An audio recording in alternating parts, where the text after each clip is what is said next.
19 have an estranged grandpa more or less. He's my dad's father, but my dad hardly had a relationship with him. I have two other siblings, one younger, 13, and one older, 26. My grandma divorced my grandpa when my dad was only 10, so he lived with my grandma his whole life in a different state and didn't see him. When he got older, he saw him a little more, and my grandpa started coming around a little bit more as well. He'd stay for a week at a time and then go home. He was an old, bitter man, to be honest. He never got remarried and lived his whole life in his coastal town with the same friends he'd had his whole life. He wasn't pleasant to be around and could hold grudges longer than anyone I've ever met. But regardless of this, he was filthy rich. He owned a successful business that he sold for $1 million. He retired after selling, but his house sits on an island as well as the biggest piece of land on the island. So it sold for well over $3 million. I was never close with my grandpa, but I took after his sister, who was an RN, and he adores her. He always told me that he was proud to see me follow in her footsteps. He passed away a few months ago. Since then, my family has been torn apart. He left everything to me. He essentially liquidated all of his assets, and it ended up being close to $8 million. I was shocked. I didn't and still don't know what to do with the money, but I'm going to save it. My dad and stepmom as well as my siblings are hounding me to split the money with them. I just can't do it. My dad is an alcoholic who never said anything nice about his dad. Despite him being bitter, my grandpa actually bought my dad a $300,000 house.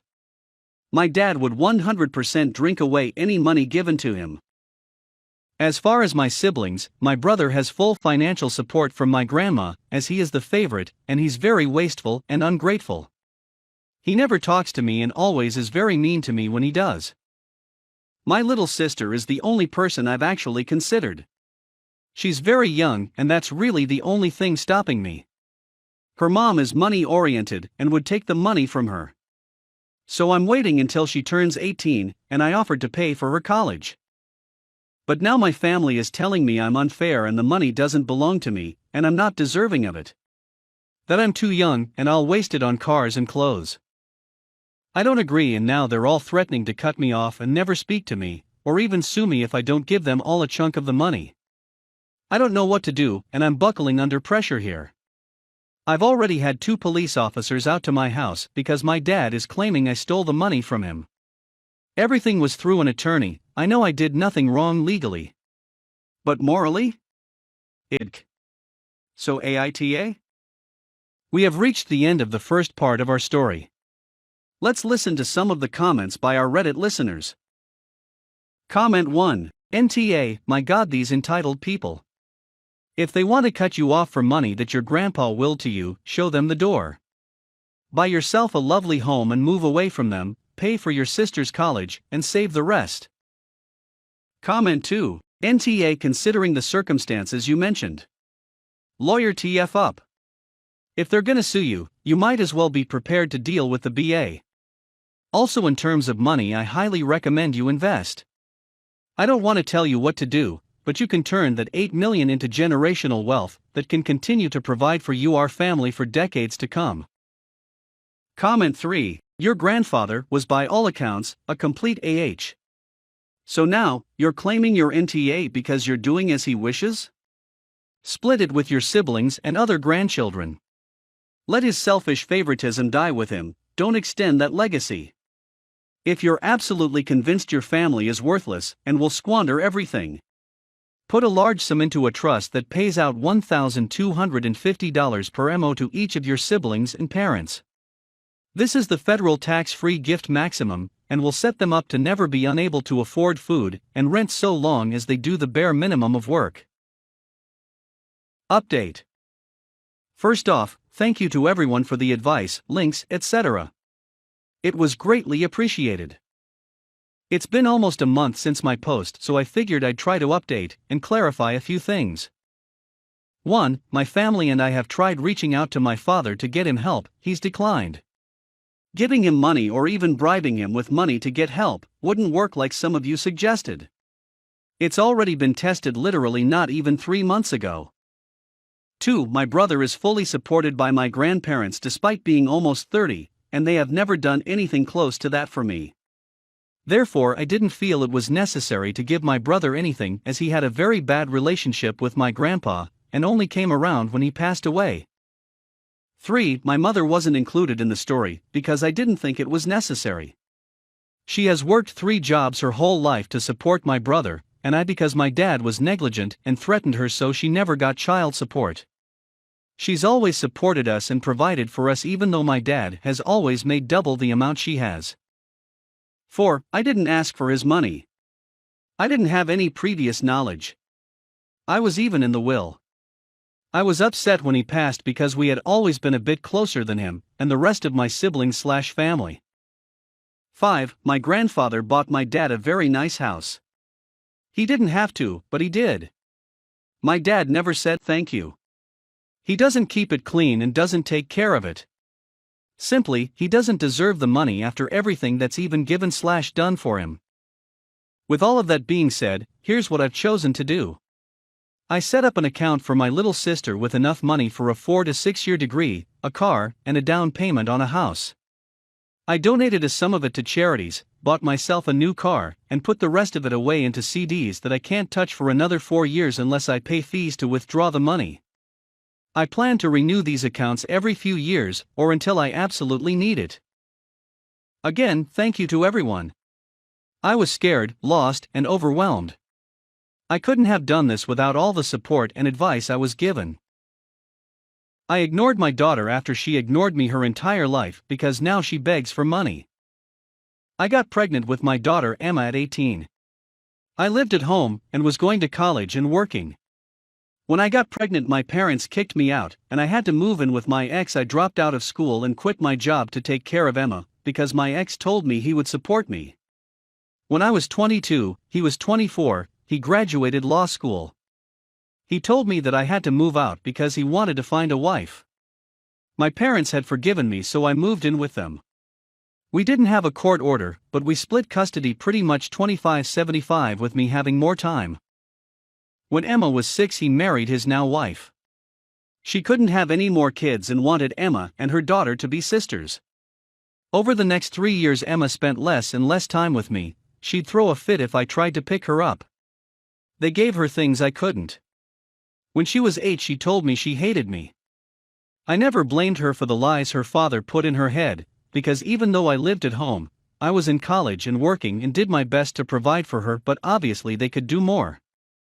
They took me to court when she was 10, and surprise, the lawyer and his doctor wife with their $1 million home beat me in court. They painted me out to be this horrible parent, and Emma backed them up. They got primary custody and I got visitation. But Emma refused to see me. I gave her money and gifts. But she didn't want me in her life. When I was 30, I met my husband. He is the most amazing man I have ever met. He's seen me struggle with this and been very supportive. He has a daughter Emma's age and a son who is 5 years younger.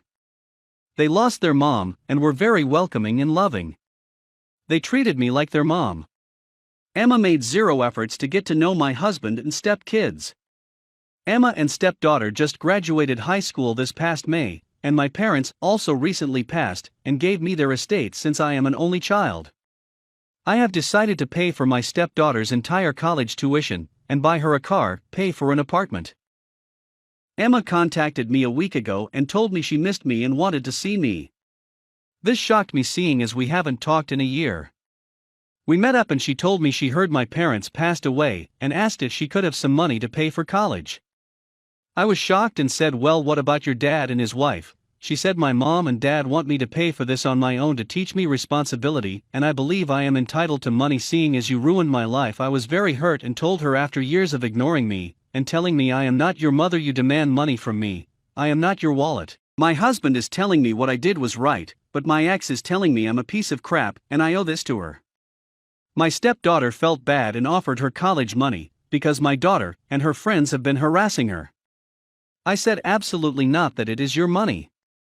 AITA for not giving my daughter money after ignoring me her whole life? We have reached the end of the first part of our story. Let's listen to some of the comments by our Reddit listeners. Comment 1. This seems like one of those stories where the two sides would tell very different versions. Everyone is biased in stories like this.